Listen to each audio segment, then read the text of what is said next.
Hello, everybody. This is Maureen Edwards with 8 Simple Steps, and you are turning into our LinkedIn and Facebook Live series that happens every Thursday at 5 p.m. Eastern Standard Time, where I interview rock star entrepreneurs from all over the world, ready to share why they are an entrepreneur, trials, triumphs, and really give you some great insights, tips, tools, resources, and some real wisdom as to what it takes to be successful in the entrepreneurial world. And when I said I have a rock star with me tonight, I'm not going to disappoint you. Hailing all the way from sunny Mexico is Corina Lozano, and she's the CEO of GetTechDone. And I have to say, she's been an entrepreneur for about a decade or more. And so to have a business that lasts that long, she's got to be doing something right. So I want to welcome you, Corina. Thank you for having me today. You are so welcome. All right. So the question I usually start with everybody is, tell me why you want to own your own business, why you have pursued this journey, and you're not doing anything else. Why are you an entrepreneur? Why am I an entrepreneur? I am an entrepreneur because it allowed me to go wherever I wanted to go. Being originally from the US, but moving to Mexico 12 years ago, allowed me to uproot my family and go wherever I wanted, not having to worry about the 9 to 5. I actually got out of the 9 to 5 even before that.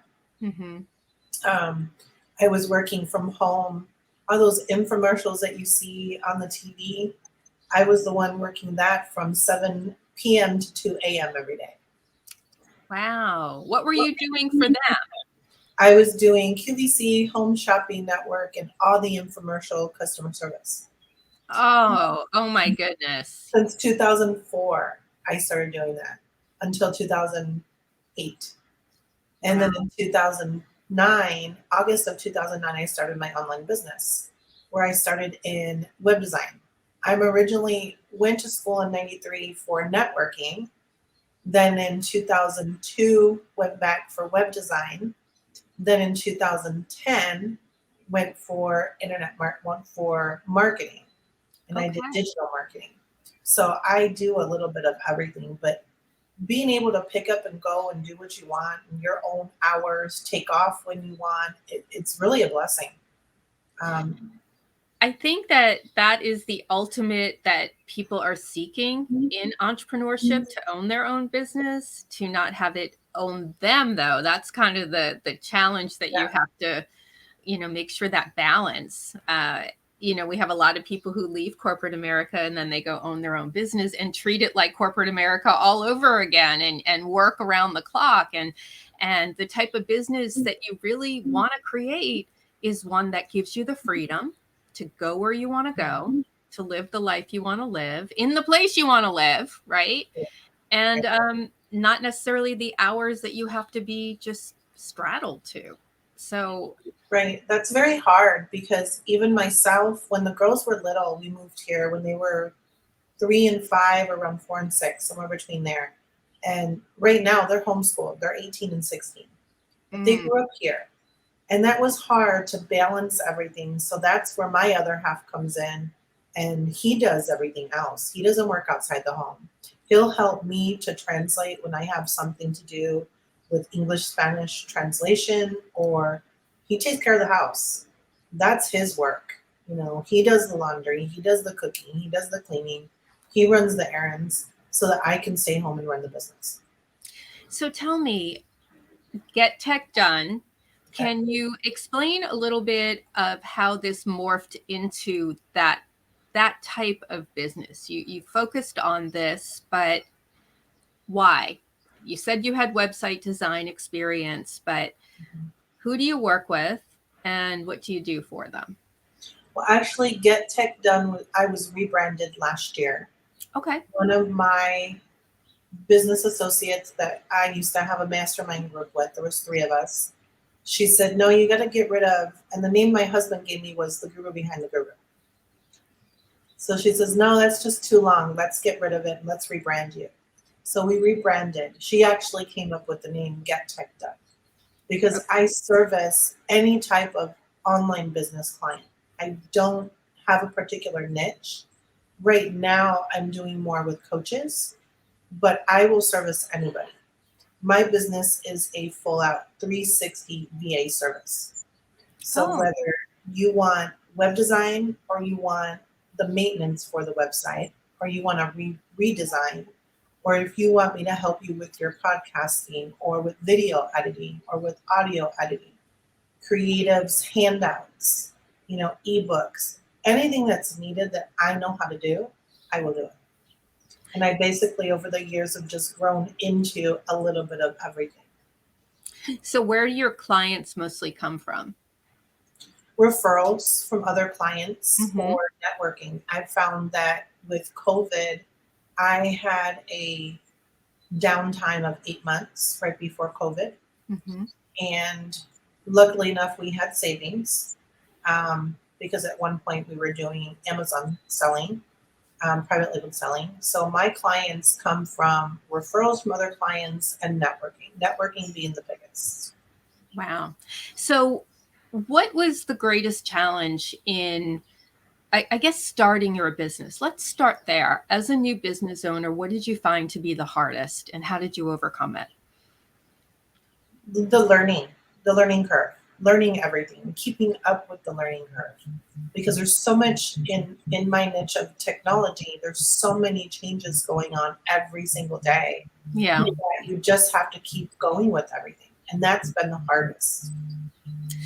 So how long do you feel like it's taken you to kind of get into the groove of being an entrepreneur? You've been doing this a decade, but when did it finally feel like things were on solid ground, the networking was working, clients were coming in? How long did it take? Up until November of last year, actually, I had a breakthrough in my mindset where I'm worth more than what I've been charging. Mm-hmm. Um, Mind you, I started at a time where SEO was the big thing. 10 cents a link, Right.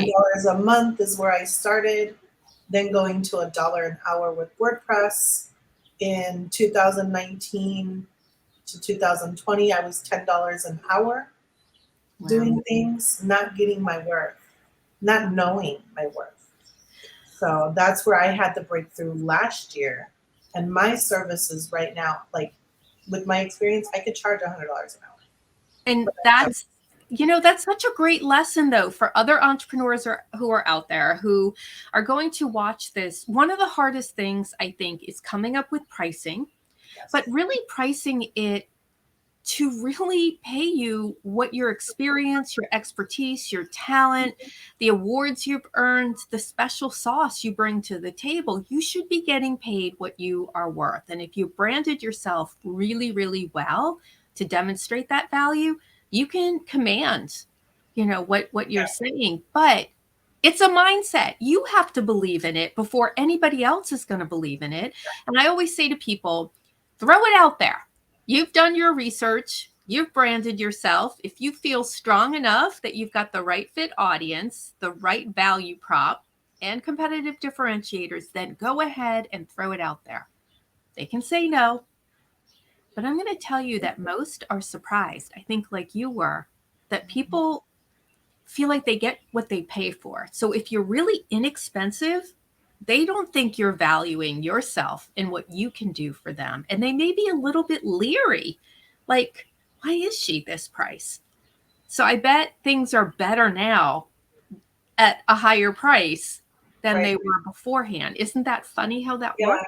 Because I had yeah, it is. Because you have to know your worth so that Mm-hmm. you can charge what you want to be charging. And for me, I'm charging the average right now. So for the US average. And I was very surprised that a lot of my clients right now will pay that price. Because back in was it 2019 to 2020, I was only charging $10 an hour. I That's got ridiculous right there. I got used and abused. I'm not even going to go there with you. Had I met you then, I would have been redoing that pricing model all the way around. Yeah, and I got used and abused. Yeah. Where in 10 years, I had never had a charge back from PayPal. Never, not once. I had 3 within 2 months. Because of the people that I was associating myself with, I didn't know better. Yeah. And it was a networking group, but they were taking advantage of the situation. All right. So this is another good point you're bringing up. You needed to find the right fit client for you. Right.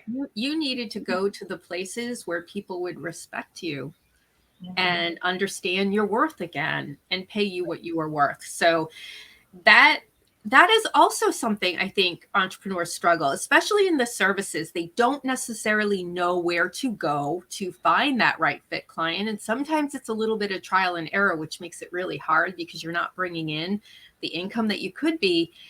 You're not building the network, the relationships of the better clients. And it's just like this perpetual cycle. And you got out of it because you stood up and said, enough. And I think that's what would have happened. What would have happened otherwise? You threw out the price and they would have said no. And you're like, all right, I'm back to this. But it didn't happen that way. No. Yeah. Yeah. I was really at a low price where everybody was taking advantage. Now that I'm at a better price, I still want to go up a little bit more, but it's still scared. It's still scary. Yeah. Because I have to meet a certain income. And I'm at a point where I think I don't want to deal anymore with a client that doesn't know technology enough. Because I just had something that happened where the client didn't know anything about technology, just very basics. And it's really hurt me with the relationship now because of what happened. And yeah. Explain that, because the majority of my clients are over 50 who I work with. It's just because those are the ones starting businesses more than anybody out there for a variety of reasons.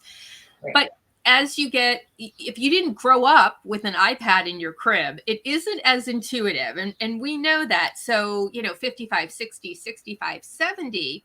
And I will see that they know they need it and they may have foundational skills, but they are very much on the basic part of it. So so the type of person who you would be working with, obviously this was a challenge. They knew nothing, right? So right. They knew a little bit enough.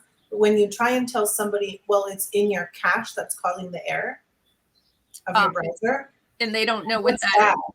Yeah. Or I'm not going to clear that. I don't know what that is. Why should I do that? That's the type of things that now I'm running into.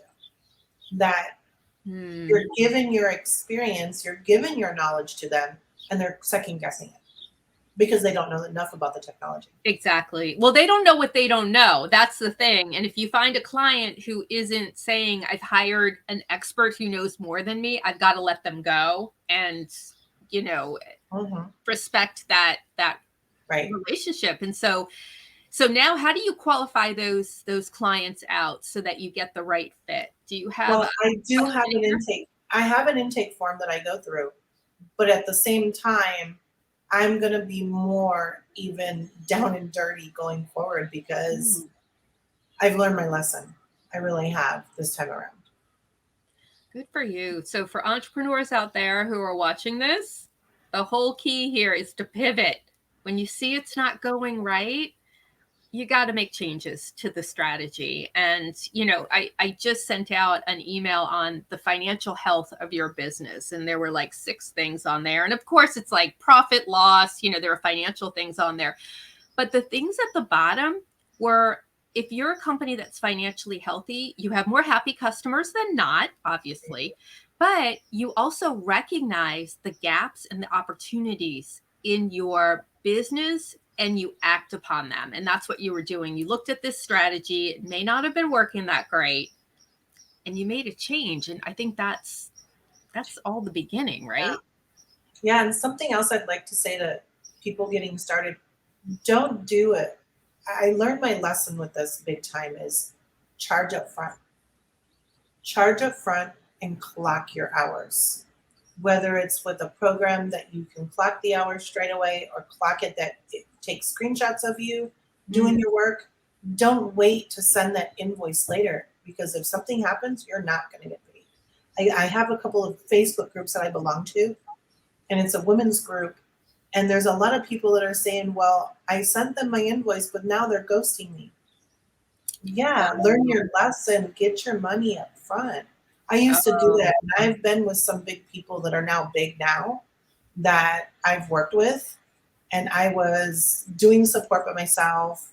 Person owed me $1,800 when I left because I was doing my invoice after. exactly. After all the work was done. And so that's on the hourly part. Now I have some things that are by the project, and I'll usually ask for like a third and then a third halfway through, and Right. then, I won't turn any of their branded materials over or web design, a launch until it launches, but it doesn't launch. I don't train you on Right. it until, Well, that's the their data. thing. That's something else. I finally started doing this in January. Well, last year in July, I started doing contracts. I had never done contracts before. Oh, okay. It was just what I would do is get on Zoom or get on a recorded meeting. That's a verbal contract because I have the recording. Well, I learned my lesson with that too. One of my clients still owes me money. I was doing the work. She was paying me up front. She was doing really good. Then it came time to pay me again. And she's, oh, well, I'm waiting for the money from my tenant to pay me first. Or I'll get you after our meeting. I would never get paid.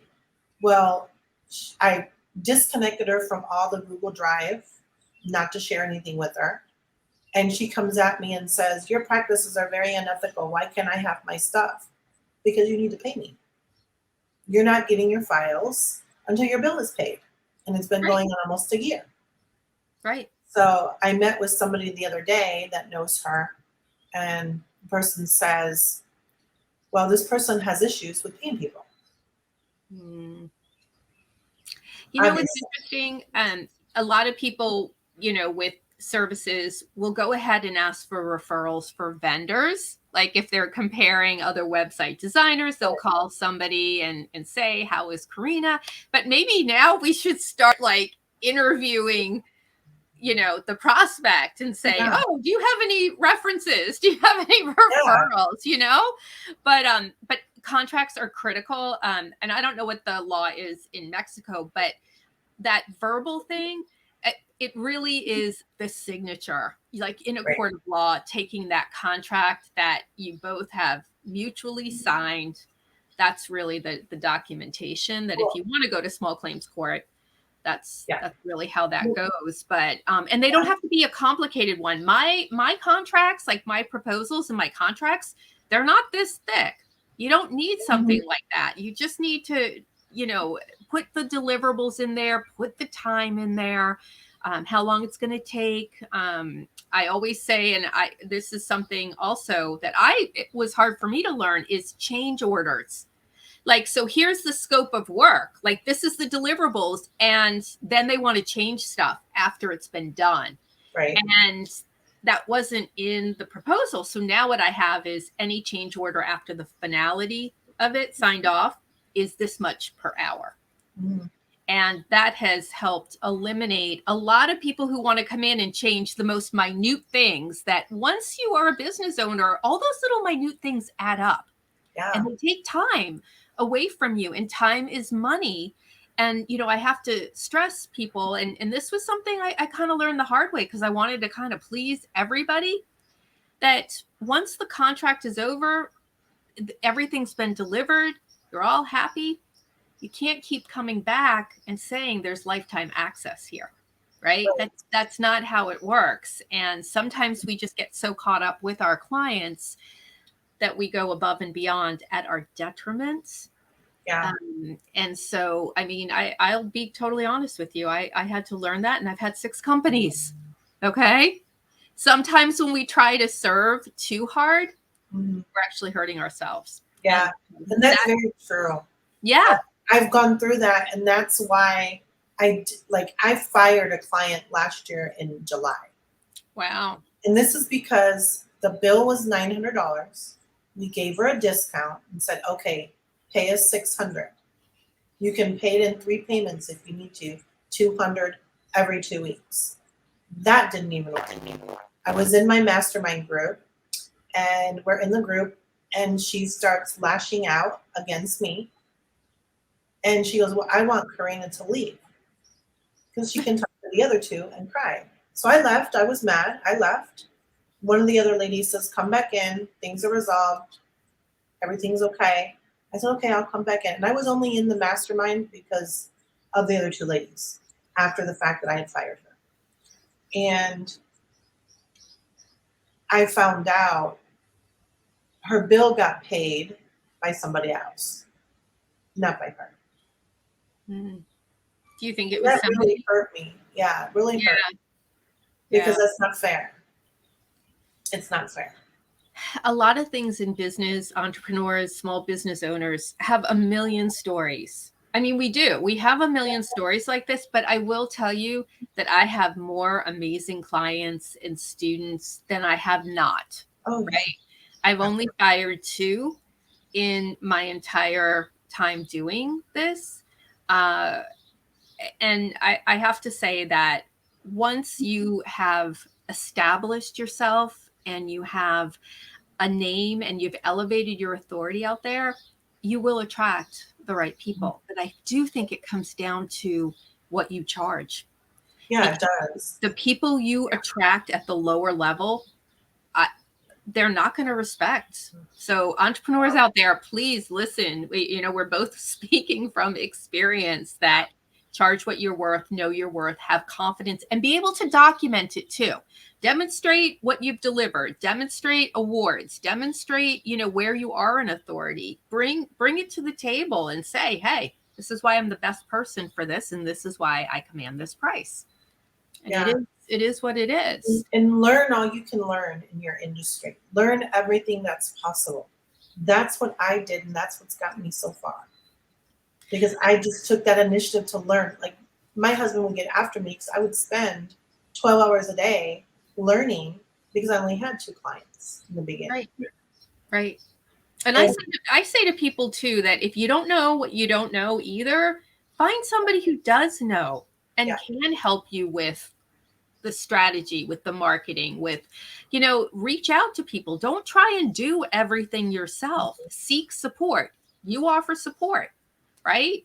Reach out to people who can help you grow your business, which is what it's all about. Yeah, it doesn't hurt to partner and network. I found out the hard way that networking was the best thing I could ever do. So where do you suggest people network? Are there certain places you're having really good success with? I'm currently involved in a group called Rail, RAYL. Okay. It's a new app that's just coming out. Huh. I had been on their support team for a while, and it's a really robust program. It's an all-in-one platform, but they're just starting. And some of the other things that they're doing, they give you a referral network to go into when you pay at the top level. They also have partnerships that you can go into with them to get referrals, and you pay them a percentage depending on what you agree to. So it's a really good network. The other ones that I've found are Clubhouse is one of my How favorite. we met. Yes. Cindy Lou. That's really good. Clubhouse has just brought me out of my shell. I would never be doing this. I'm a shy, quiet, keep to myself person. And COVID, I guess, helped bring me out of my shell to get going networking. It's funny. A lot of people went into their shell during that period, but you kind of have the epiphany of, you know what? I got to do what's best for my business. Yeah. And I will tell you, Cindy Lou was on last week, and Clubhouse has elevated a lot of people's business. Mm-hmm. And I will tell you, I have a lot of clients who didn't know what it was. They do now. But I know a lot of people who still don't know it. And I'm obviously just learning about the platform you're talking about. And so that would be something, I would certainly want to check out as well and, see how that goes, because it's obviously kind of tested clients, like they've kind of gone through a process. So it probably has one more level that they've gone through that are good leads, right? Yes. Yeah, well, the referral network with Rail, it's their market right now. The Rail marketplace is really booming. Within a couple of months, they've have over 750 people signed up free. It's something free that they're offering right now. The referral. So it's RAYL. .com is the main platform. Okay. So it's RAYL. Okay, Rail. Yeah. And okay, so that's something, entrepreneurs out there, she's giving you good advice, and maybe that's an audio platform, or is it? No, it's an all-in-one platform where you get invoicing, e-commerce, website, video conferencing, just like Zoom. Everything built in at the $59.99 Canadian dollar level, which is around $45, $47 US. It's a Canadian company, but the Rail Market and the Rail Business Network are two of the other platforms that are included with their platform. Another thing that they're doing is Rail Pay. Rail Pay is like Stripe and PayPal. Okay. But it's going to be with a 0% fee. This is so interesting. I love it when I speak with people because I learn something every time. And, you know, for people out there who are trying to expand their network, here's an opportunity. I'm a big fan of Clubhouse. I don't work for them, guys. I'm just going to tell you, I know that I may seem like I do. I get nothing for it. I'm not an affiliate. And now, you know, this type of platform is another opportunity for people to expand their business. So yeah, thank you for sharing that. Yeah, there's lots of companies out there that I'm involved with as an affiliate. I love doing affiliate marketing. Yes. Because I do the hosting to the all-in-one platforms. I do all of that. So, and for me, being hands-on with them at a customer support level, it's good because then I can resell it to my clients and say, hey, well, I'm your contact anyway. So I've got firsthand knowledge of those apps. But yeah, I've done that for years where I've gotten involved in companies where I've in customer support at some level, whether it's doing like with this company, technical support documentation, or working customer service by myself for 24/7 by myself as needed. And now the company, other one is really big. It's yeah.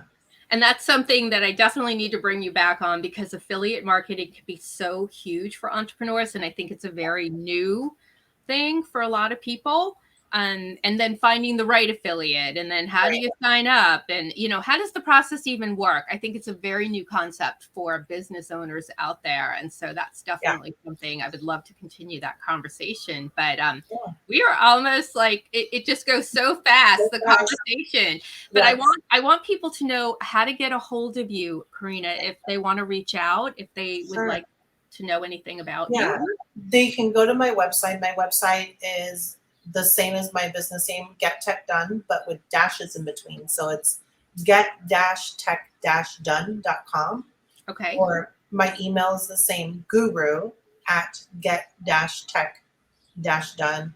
Or I'm on Clubhouse, I'm on Instagram, I'm on Facebook, here and there. I don't get on too much anymore, but I'm on all the main platforms. You can reach me at any of them. Perfect. So if anybody needs to reach out to Corina for all of the different campaigns and different platforms that she works on and everything that she can do for your business, please do so. And if anybody needs assistance from me with 8 Simple Steps, keep in mind, I work with entrepreneurs across all levels of their business, whether they're just starting, if you're managing, if you need to scale, and I eliminate all the overwhelming complexity of doing all of that. And guess what? We do it all in 8 simple steps with a proprietary process that I've used for 25 years. And it's my mission to work with one entrepreneur every single day to make sure that they stay in business. That's the whole idea. And Like I said, Corina, you're a rock star who's been in business, who's learned a lot along the way. But the thing is that you are still here because you were able to recognize and adjust and adapt to what you needed to. So kudos to you. Thank you. I want to thank you for coming on. And for those of you who would like to see us bring another rock star next week, all the way from Australia. I think it's like the international tour. I had Cindy Lou from New Zealand. I've got you from Mexico. And then I will have Carrie next week, and she's from Australia. And so I hope everybody tunes in then. And we're out of here. Thanks so much. Thank you.